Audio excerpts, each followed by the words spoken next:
Je pense qu'il y a énormément de bénéfices. Je ne vais pas les reciter parce qu'on vient de les dire. Hein. Du coup, on va aller plus vite. Je pense qu'il y a pas mal de tâches qui nous prennent du temps. On passe plus de temps à rassembler des chiffres, à faire des analyses qui sont somme toute pas super poussées parfois, mais qui prennent du temps. Et donc ce temps-là, on va le convertir, je pense, en temps de réflexion, en temps d'analyse, pour pousser un peu plus le sujet. Par contre, le risque, c'est que les gens fassent un peu trop confiance à ce qui sort de la machine. Et de manquer un peu d'esprit critique. En fait, l'humain est un peu paresseux par nature.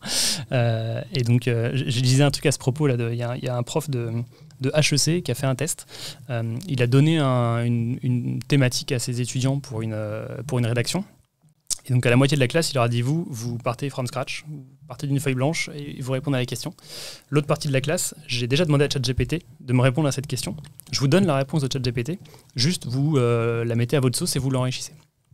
Il a pris toutes les copies et il a donné ça à d'autres profs pour corriger, mais qui ne savaient pas lesquels étaient inspirés par ChatGPT ou pas.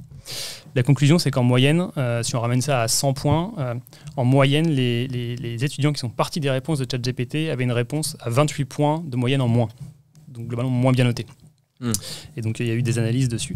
Et ce que disait le prof, c'est qu'en fait, naturellement, l'humain a des biais cognitifs. Et donc, entre autres, le biais de confirmation. Et donc le biais de confirmation, c'est quand on va te donner une trame en fait, de réponse à une question, tu vas moins être amené à challenger cette trame-là que si tu avais réfléchi par toi-même dès le début.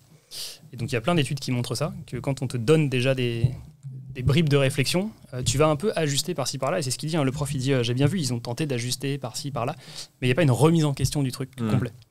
Et en fait, nous, c'est justement nos clients, ce qu'ils veulent, c'est pas justement qu'on prenne un truc qu'on a trouvé sur Internet et qu'on ajuste juste un petit peu pour eux. C'est que parfois, il faut complètement repenser le truc différemment.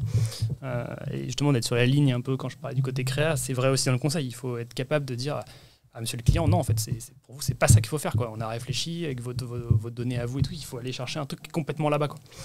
Et c'est ça qui fait la différence et c'est ça qui apporte la valeur chez nos clients.